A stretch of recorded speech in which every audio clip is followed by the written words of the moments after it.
नमस्कार दोस्तों, हमारी आज की इस कहानी का नाम है स्वार्थी। बहू सब सुनते सबसे पहला विचार यही आता है कि बहू तो सदा पराई होती है।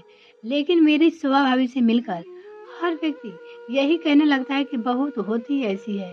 शोभा भाभी न केवल बहू का बल्कि बेटी का भी फर्ज निभाया।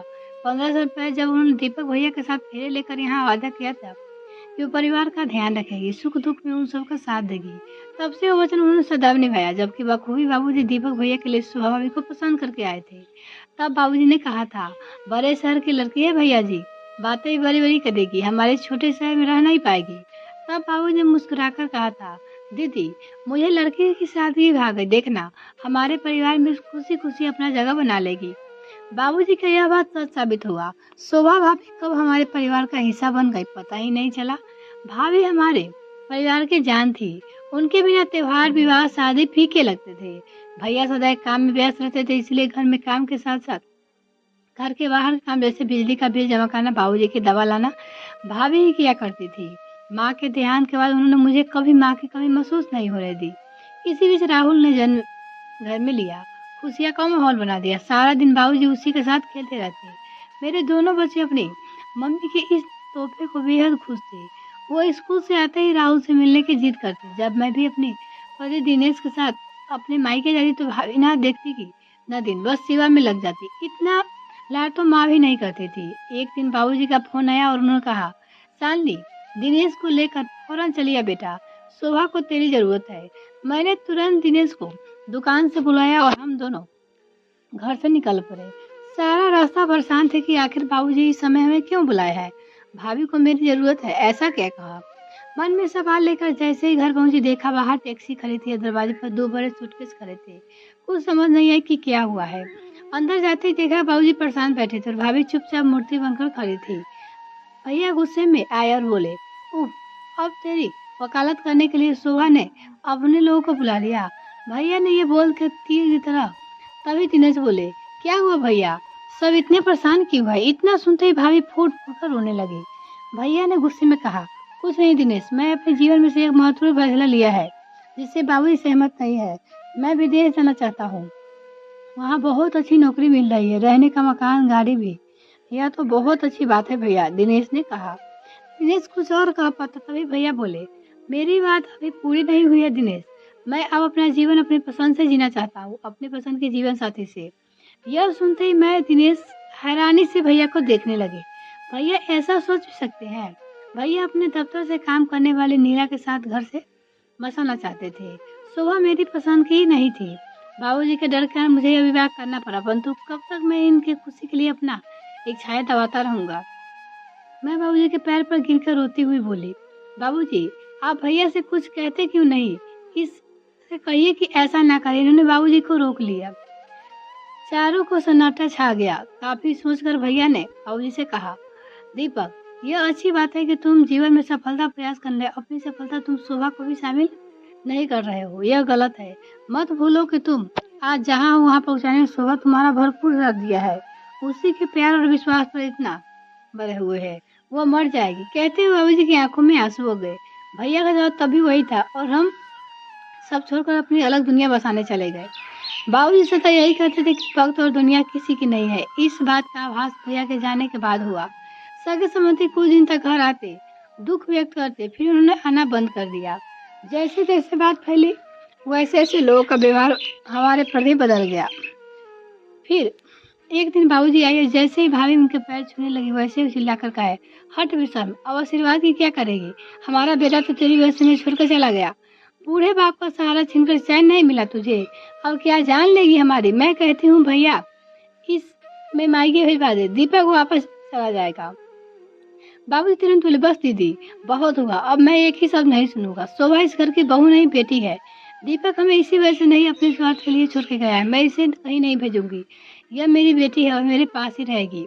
बुआ जी फिर कहा, कहना बहुत आसान है भैया जी, पर जवान बहू और छोटे पोते को कब तक पास रखोगे। आप तो कुछ कमाते भी नहीं, फिर इन्हें कैसे पालोगे। मेरी सलाह मानो, इन दोनों को वापस भिजवा दो। क्या पता शोभा में ऐसा क्या दोष है जो दीपक इसे अपने साथ रखना नहीं चाहता है।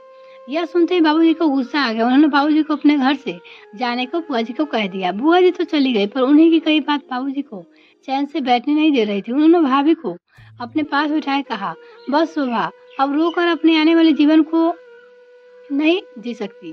तुझे बहादुर बनना पड़ेगा बेटा। अपने लिए, अपने बच्चे के लिए तुझे इस समाज में लड़ना पड़ेगा।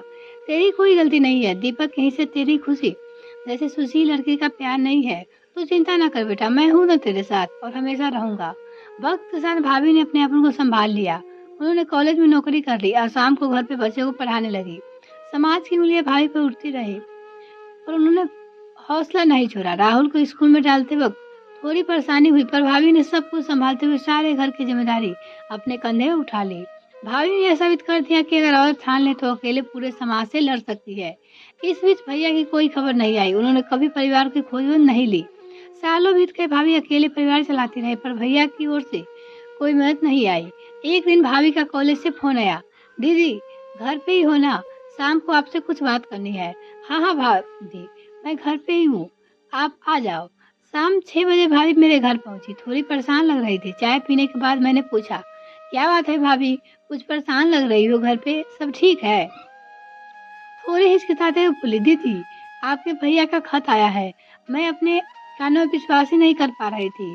बोली इतने साल बाद आई है, उनके अपने परिवार या फिर नई बीवी के बाहर निकाल दिया उनको। ऐसा ना कहो दीदी, आखिर वो भी तो आपके भाई है। भाभी की बात सुनकर एहसास हुआ कि आज भाभी के दिल में किसी कोने में भैया है। मैंने आगे बढ़कर पूछा, भाभी क्या लिखा है भैया ने? भाभी थोड़ा सोचकर बोली, दीदी वो चाहते हैं कि बाबूजी मकान बेचकर उनके साथ चले विदेश में रहे। क्या कहा? बाबूजी ने मकान बेच दे? भाभी, बाबूजी ऐसा कभी नहीं करेंगे, और अगर ऐसा करना चाहेंगे तो मैं उन्हें कभी ऐसा नहीं करने दूंगा। भाभी आप जवाब दे दीजिए कि ऐसा कभी नहीं होगा। वो मकान बाबूजी के लिए सब कुछ है, मैं उसे कभी बिकने नहीं दूंगी। वो मकान आप और राहुल का सहारा है, भैया का एहसास है। अगर वो नहीं होगा तो आप लोग कहाँ जाएंगे? आपके बारे में तो नहीं, राहुल के बारे में तो सोचो, आखिर वो भी तो उनका बेटा है। मेरी बात सुनकर भाभी चुप हो गई और गंभीरता से कुछ सोचने लगी। उन्होंने यह बात अभी बाबूजी से पा रखी थी। हमें समझ नहीं आ रहा था कि अब क्या करें। तभी विदेश से आ गया और हमेशा परेशान कर देख सारी बातें पूछी। बात सुनकर दिनेश ने भाभी से कहा, भाभी आपको ये बात बाबूजी को बता देनी चाहिए। दीपक भैया के इरादे कुछ ठीक नहीं लग रहे हैं।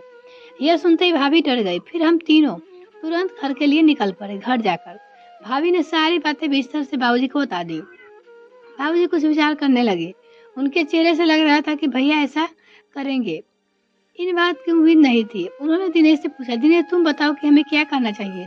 दिनेश ने कहा, दीपक आपके बेटे हैं तो जाहिर सी बात है कि इस मकान पे उसका अधिकार है, पर यदि आप अपने रहते मकान भैया भाभी राहुल के नाम कर दे तो फिर भैया चाहकर भी कुछ नहीं कर सकेंगे।